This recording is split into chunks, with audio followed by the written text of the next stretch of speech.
సుమన్ టీవీలో మీ business promotions కోసం ఈ కింది నెంబర్ను సంప్రదించగలరు.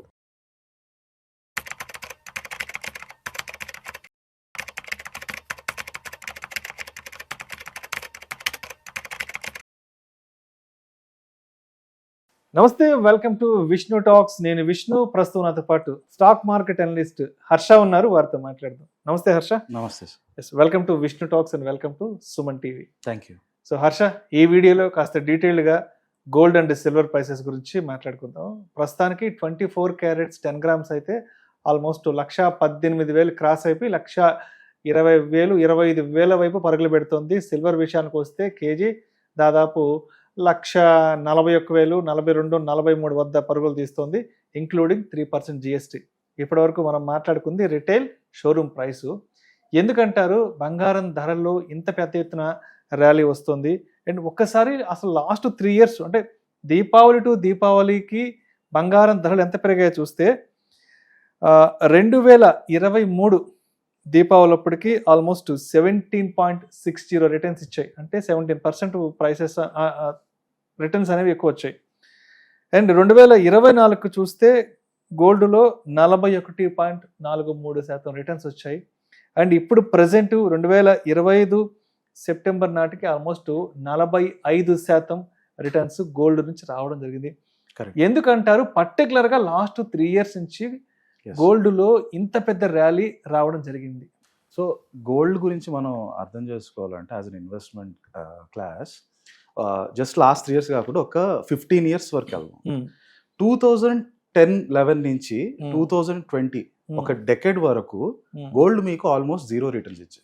లాస్ట్ 1 ఇయర్ గా మనకి స్టాక్ మార్కెట్ ఎలాగైతే 0 ఇచ్చిందో 2010 నుంచి 10 సంవత్సరాలు ఆల్మోస్ట్ గోల్డ్ 0 రిటర్న్స్ ఇచ్చాయి. జనరల్ గా ఏంటి, మనుషుల దగ్గర లైక్ ఇన్వెస్టర్స్ దగ్గర ఉండే డబ్బులు ఎక్కడెక్కడ పెడతారు? ఒకటి వచ్చి బ్యాంక్ అకౌంట్ లో పెట్టుకుంటారు, లేదా రియల్ ఎస్టేట్ లో ఇన్వెస్ట్ చేస్తారు, లేదా గోల్డ్ కొంటారు, లేదా స్టాక్ మార్కెట్ లో కొంటారు. ఎప్పుడైతే ప్రపంచంలో ఎటువంటి అన్సర్టెనిటీ అయినా వస్తే అప్పుడు అందరూ గోల్డ్ మీద ఇన్వెస్ట్ చేయాలని చూస్తారు. అసలు ఏంటి అన్సర్టెనిటీ అంటే, మాక్సిమం డబ్బులు ఇన్ జనరల్ స్టాక్ మార్కెట్లోకి వెళ్తాయి. స్టాక్ మార్కెట్ అంటే ఏంటి? కంపెనీస్, ఆ కంపెనీస్కి ఎంత లాభాలు ప్రతి సంవత్సరం తీసుకొస్తున్నాయి, వాళ్ళు వచ్చే లాభాలు బట్టి స్టాక్ మార్కెట్లో స్టాక్ ప్రైస్లు పెరుగుతాయి. అన్సర్టెనిటీ అంటే ఏంటి? ఇప్పుడు ఈరోజు స్టాక్ మార్కెట్లో నేను ఒక స్టాక్ కొనాలంటే నాకు ఒక అంచనా ఉంటుంది. వచ్చే 3 సంవత్సరాల్లో ఈ కంపెనీలో నాకు ప్రతి సంవత్సరం ఒక 20 రూపాయలు లాభం వస్తుంది. ఆ అంచనా వేసుకొని నేను పెడతాను డబ్బులు 100.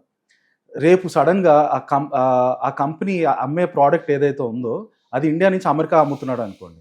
అమెరికా వాళ్ళు ఈ రోజు నుంచి రేపటి నుంచి నువ్వు మా కంట్రీలో అమ్మడానికి వీలు లేదు అని అంటే నేను వేసుకున్న అంచనా అతనికి 20 రూపాయలు లాభం వస్తుంది అనేది అది తారుమారు అయిపోతుంది. అదే 10 రూపాయలకు పడిపోవచ్చు, 15 పడిపోవచ్చు, 5 రూపాయలు పడిపోవచ్చు. ఎప్పుడైతే ఇలాంటి తారుమారు సిచ్యువేషన్లు వస్తాయో అలాంటి టైంలో జనాలు స్టాక్స్ మిగతావన్నీ వదిలేసి గోల్డ్ కొనాలని చూస్తారు. ఇన్ జనరల్గా అన్సర్టెనిటీ, ప్రపంచంలో ఎటువంటి అన్సర్టెనిటీ వచ్చినా గోల్డ్ ప్రైజులు పెరుగుతాయి. 2019లో ఎస్పెషల్గా గోల్డ్ ఆల్మోస్ట్ 11 నుంచి 19 వరకు ఒక 9 ఇయర్స్ నార్మల్గా ఉండి 0 రిటర్న్స్ ఇచ్చి అక్కడి నుంచి పెరగడం మొదలుపెట్టింది.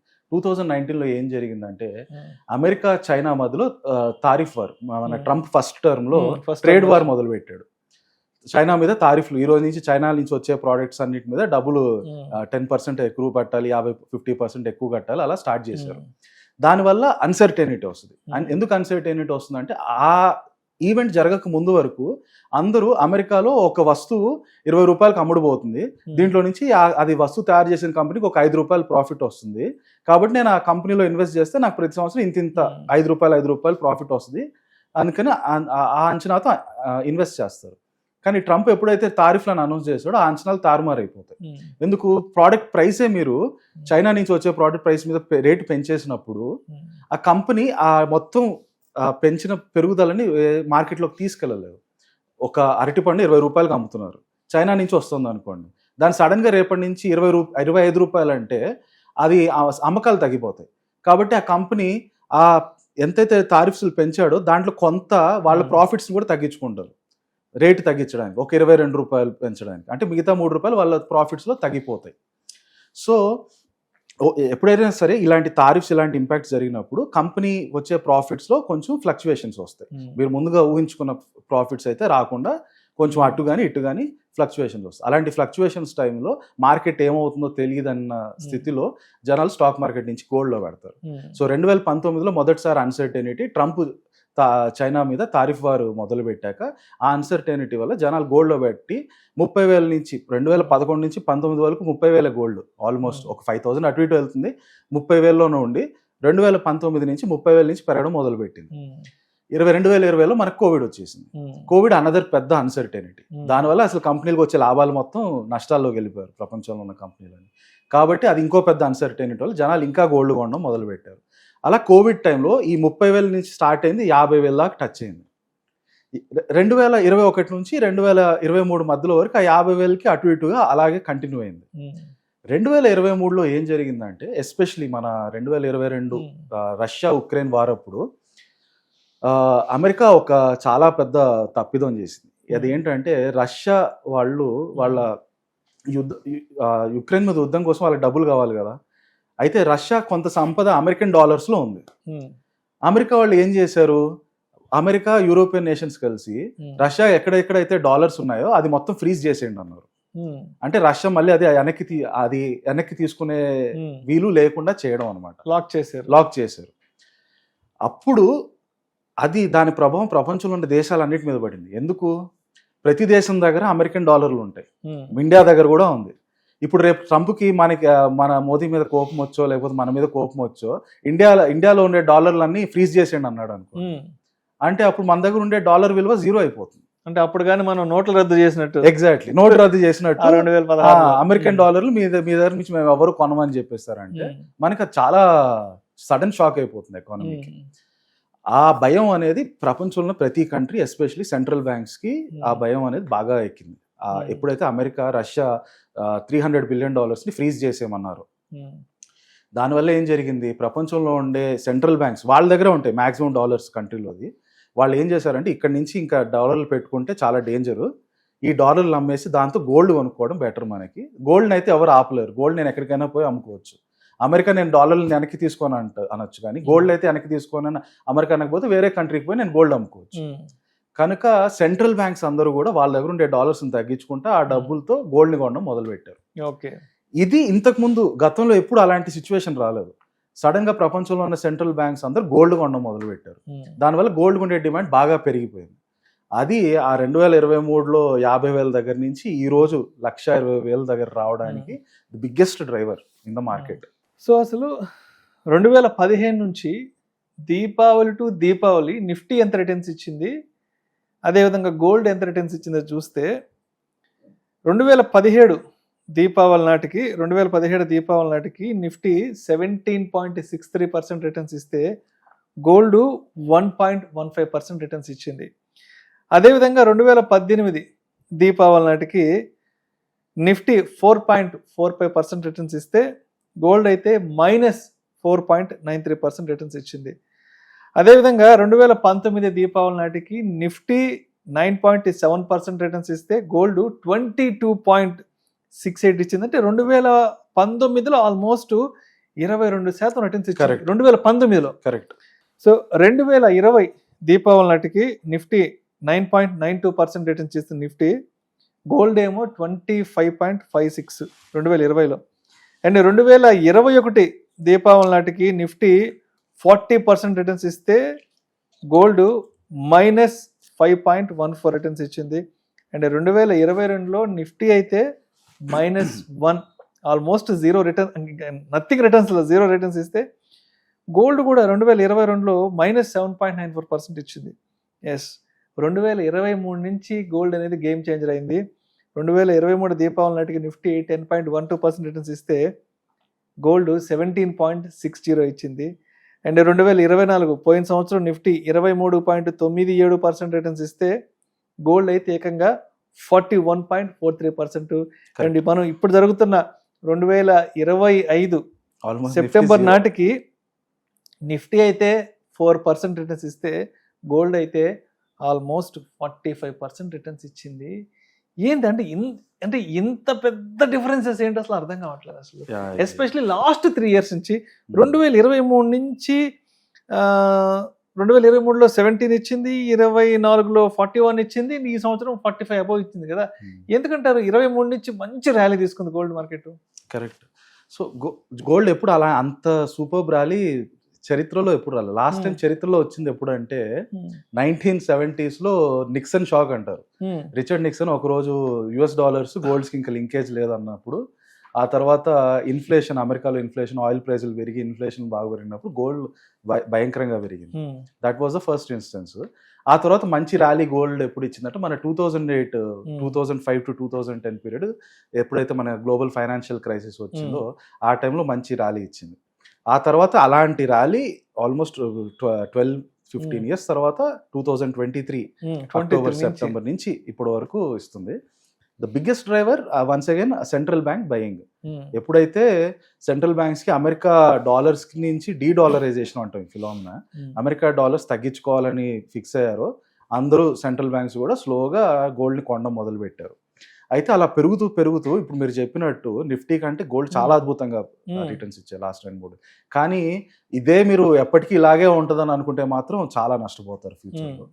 సో ప్రస్తుతం ఇంటర్నేషనల్ ప్రైస్ గోల్డ్ చూసుకుంటే $3,750 పర్ ఔన్స్ ఆ దగ్గరలో ఉందండి. ఒక 2010 ఆ టైప్ బుల్ రన్ ప్రకారం చూసుకుంటే ఇది $4,000 వరకు టచ్ అవ్వచ్చు. సో ఇంకా $250 dollar terms, gold dollar terms లో ఇంకా $250 వరకు పెరగచ్చు.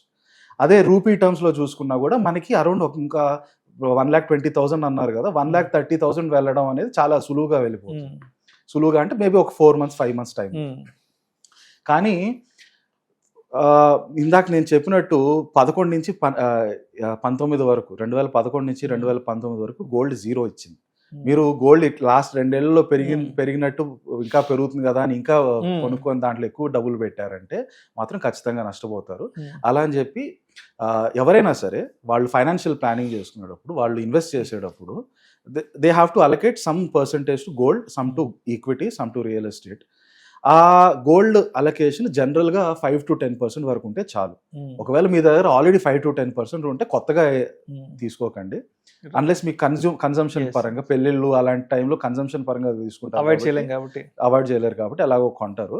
బట్ లాస్ట్ 2 years ర్యాలీ అద్భుతంగా ఉండింది కదా, ఇంకా 2 లక్షలు 3 లక్షలు అయిపోద్దని ఇప్పుడే బీభత్సంగా డబ్బులు పెట్టేశారంటే మాత్రం ఆ డబ్బులు లాక్ అయిపోతుంది. దాంట్లో పెద్ద మీకు గెయిన్స్ రిటర్న్స్ ఏం రాకపోవడం వల్ల, ఇన్ఫ్లేషన్ వల్ల మీరు ఇంకా నష్టపోతారు దాంట్లో.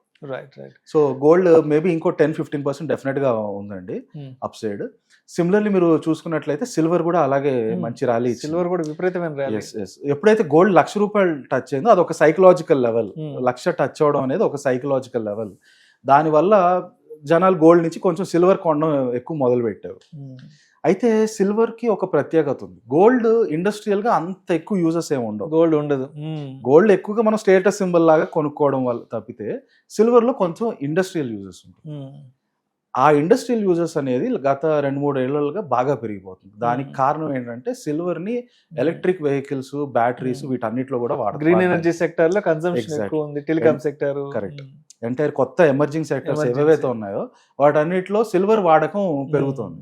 అందుకే మీరు చూసినట్లయితే అమెరికా కూడా సిల్వర్ ని ఒక క్రిటికల్ రిజర్వ్ గా పరిగణించింది కొత్తగా, రీసెంట్ గానే.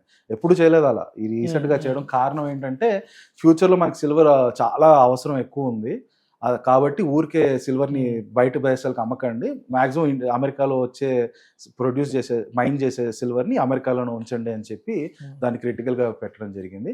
సిల్వర్ లో కూడా గోల్డ్ టైప్ లో సిమిలర్ అప్సైడ్ ఉండొచ్చు. అండ్ ఇంకొక విషయం ఏంటంటే మన రూపీ డెప్రిసియేషన్. సో మన ఇండియాలో మనం కొనే గోల్డ్ ధర ఓవరాల్ గా ప్రపంచంలో పెరిగే గోల్డ్ ధర ఇంటూ అది డాలర్లో నమోదవుతుంది ప్రపంచంలో ఉండే గోల్డ్ ధర. అది రూపీ కన్వర్జన్, రూపీనికి డిప్రిసియేషన్ అంటే మనకి $1 $90 దాకా వచ్చేసింది కదా ఇప్పుడు. ఆ కన్వర్జన్తో మల్టిప్లై చేసినప్పుడు ఇండియన్ రూపీస్లో వస్తుంది. మీరు ఏదేదైతే లాస్ట్ 2 years లో గోల్డ్ 40% 45% అంటున్నారో దాంట్లో మన రూపీ కూడా బాగా డెప్రిషియేట్ అయింది. రూపీ డెప్రిషియేట్ అవడం కూడా యాక్చువల్ గోల్డ్ ప్రైస్ పెరగడానికి ప్లస్ రూపీ డెప్రిసియేషన్ అయ్యి ఇంకా ఎక్సలెంట్ రిటర్న్స్ వచ్చాయి. యుఎస్ ఇండియా డీల్ నవంబర్ లోపల జరుగుతుందని గవర్నమెంట్ కూడా అంటున్నారు. ఒకవేళ ఆ డీల్ కనుక సెట్ అయిపోతే డెప్రిసియేషన్ అనేది కొంచెం స్టెబిలైజ్ అయిపోతుంది, మరీ అంత ఎక్కువ డెప్రిసియేషన్ రాకపోవచ్చు. సో గోల్డ్కి ఒక సైడ్ నుంచి ఆ డ్రైవింగ్ ఫోర్స్ కొంచెం తగ్గొచ్చు. సో డీల్ మాత్రం ఓకే అయితే కొంత ఎస్ డెఫినెట్ గా కిందకు వచ్చే కిందకు వచ్చే అవకాశాలు ఉన్నాయి. కిందకంటే మరీ ఎక్కువ రాకపోవచ్చు. గోల్డ్ ప్రైస్ అలాగే స్టేబుల్ గానే ఉంటది కాబట్టి ఈ డెప్రిసియేషన్ ఒక 5% డెప్రిసియేషన్ స్లో అయిపోవడం వల్ల ఒక 5% కరెక్షన్ జరగచ్చు at max. At the same time central banks అయితే ఎప్పుడైతే ఈ కొనడం మొదలు పెట్టారో అప్పటి నుంచి లాస్ట్ 2 years లో 40% 45% రిటర్న్స్ వచ్చాయి. సెంట్రల్ బ్యాంక్స్ ఎప్పటికీ ఇలా కొంటూ ఉండరు. అది వాళ్ళు ఎప్పుడైతే కొనడం అనేది కొంచెం స్లో అయిపోతుందో అప్పుడు మీ గోల్డ్ ప్రైస్ కూడా స్లో అయిపోతుంది. చైనా కూడా విపరీతంగా ఉంటుంది. విపరీతంగా ఎస్. సో సెంట్రల్ బ్యాంక్స్ కానీ చైనా కానీ ఇవి చైనీస్ సెంట్రల్ బ్యాంక్ బేసికల్ గా ఈ సెంట్రల్ బ్యాంక్స్ మన ఇండియన్ సెంట్రల్ మన ఆర్బీఐ కూడా భయంకరంగా కొంటున్నారు. వీళ్ళు ఎప్పుడైతే కొనడం స్లో చేసేస్తారో అది ఎప్పుడు స్లో చేస్తారు, వీళ్ళ దగ్గర ఉండే డాలర్ రిజర్వ్స్ కొంచెం వీళ్ళు అనుకున్నది ఇంతకుముందు బాగా ఎక్కువ ఉండేది, అది తగ్గిపోయి గోల్డ్ రిజర్వ్స్ ఒక లెవెల్కి వచ్చేంత వరకు కొంటూనే ఉంటారు. అది ఎప్పుడైతే ఆపుతారో అప్పుడు మీ గోల్డ్ ప్రైస్ పెరగడం ఆగిపోతుంది. రెండోది యుఎస్ ఎఫ్టీఏ డీల్ వల్ల మీకు ఎక్కడైతే ఈ డెప్రిసియేషన్ కరెన్సీ కన్వర్జన్ లో వచ్చే లాభాలు అది కూడా కొంచెం స్లో అయిపోతుంది. సో మేబీ ఇంకో 10-15% అయితే డెఫినెట్ గా పెరుగుతుంది గోల్డ్. ఆ పైన ఎంత పెరుగుతుంది అనేది purely based on central bank ఎంత కొంటారు అనే దాని మీద ఉంటుంది. Thank you so much Harsha. Thank you sir.